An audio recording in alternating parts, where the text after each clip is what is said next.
You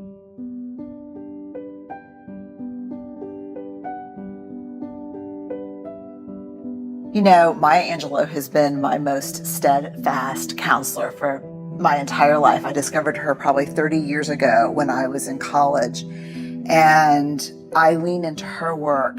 You know how when you find those people that just are unsparing and honest in their work, but they also bring you joy and comfort? She's that for me. And I love everything she does except for that quote. That quote has pissed me off for decades. And I never understood this idea that you're free when you belong nowhere. And as a social scientist, I know that belonging, I know this for sure. Like if you ask me the one thing I know for sure, 200,000 pieces of data. I know in the absence of love and belonging, there's always suffering. That I know for sure. So this quote from her about belonging everywhere, which is really nowhere, is what sets us free, was so troubling to me. But then I started digging in and I started trying to understand, what does it mean to belong? And I never thought of the concept of belonging. I thought belonging was like, we have a crew.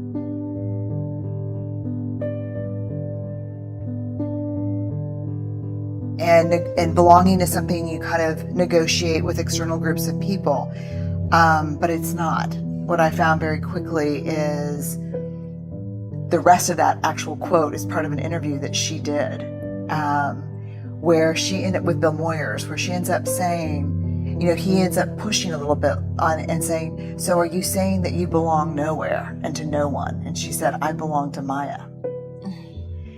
And what I found is that true belonging is a spiritual practice. And it's about the ability to find sacredness in both being a part of something, but also the courage to stand alone. And the people, for those of us who struggle to have the courage to stand alone, especially when we know that we're risking that sense of being a part of something because we disagree. Yes. Because we have a different opinion, because we love something different. That is the mark. That's the mark of true belonging, to be able to say, yes, I am a part of something bigger, but I also will stand alone when I need to. You belong everywhere and nowhere, and that is liberation.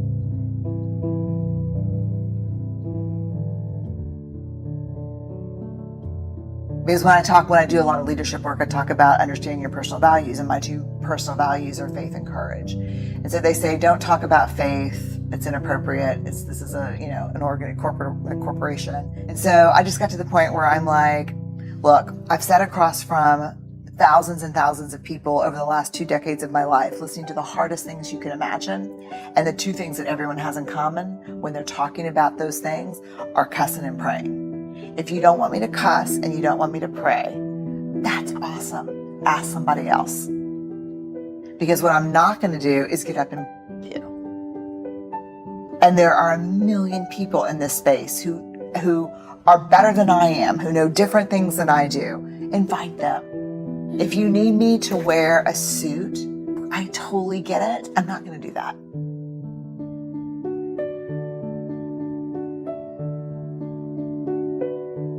When I speak in public, I don't get up there to talk from my Brooks Brothers self to your Brooks Brothers self. I get up there, and when I walk on the stage, I'm going to talk about things that 90% of the people in the audience have never thought about, talked about, and are scared to listen to. And they need to see me as a person, and I'm just that person.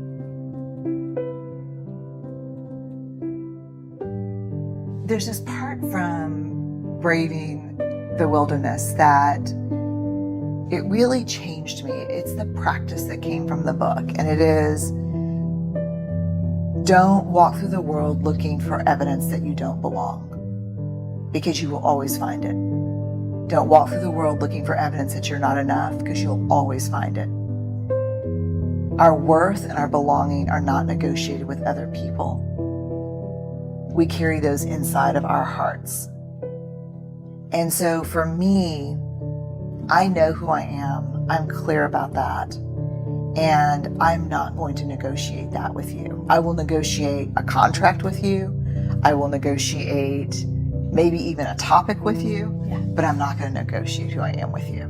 Because then, and this is, I think, the heart of the book, then I may fit in for you, but I no longer belong to myself. And that is a betrayal I am not willing to do anymore. I spent the first 30 years of my life doing that. I'm not willing to betray myself anymore. I just can't do it.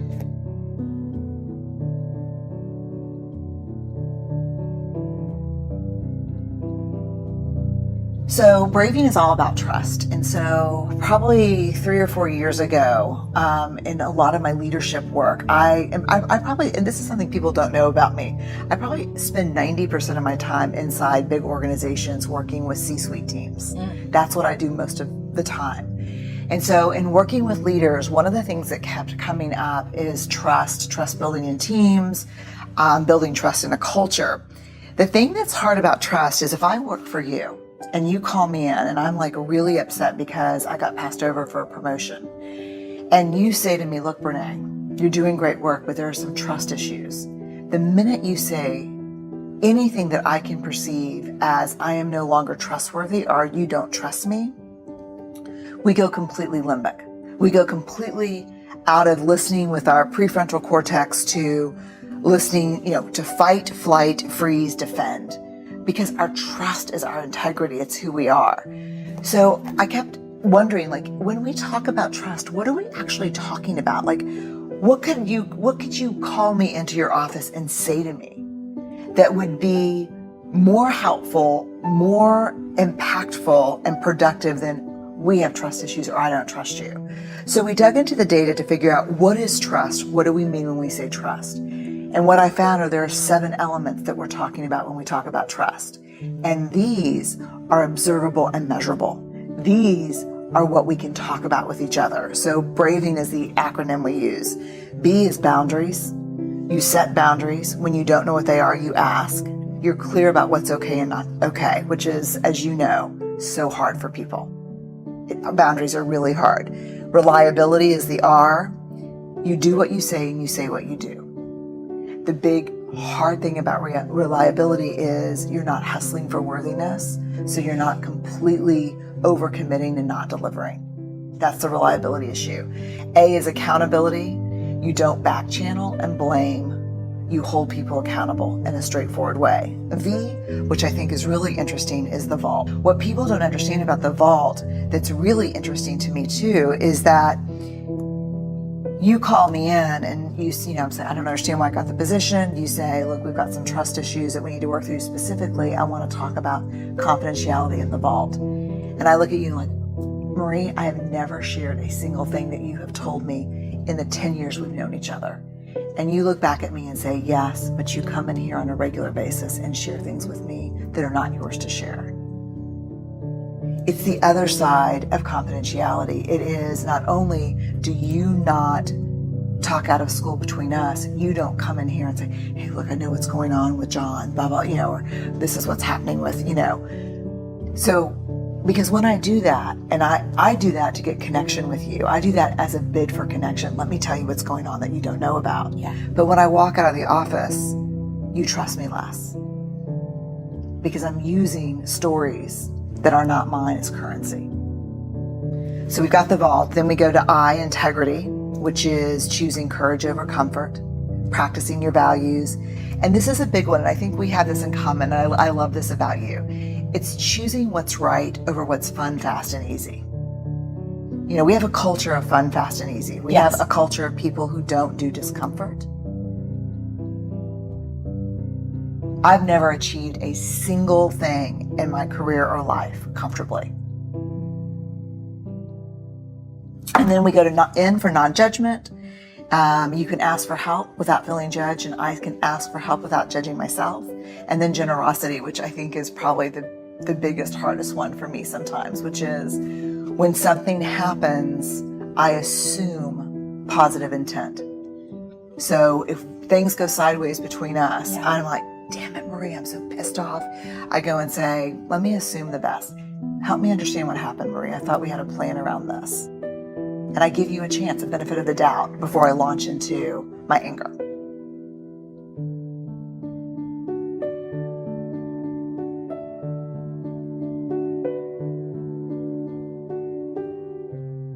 That's human nature. That's wiring. In the absence of data, we will always make up stories.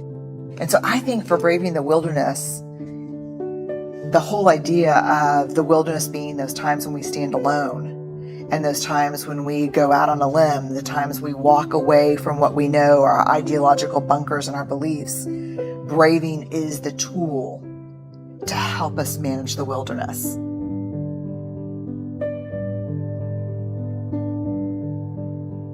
I'll leave you with this. There will be times when standing alone feels too hard, too scary, and we'll doubt our ability to make our way through the uncertainty. Someone somewhere will say, "Don't do it. You don't have what it takes to survive the wilderness." This is when you reach deep into your wild heart and remind yourself, I am the wilderness.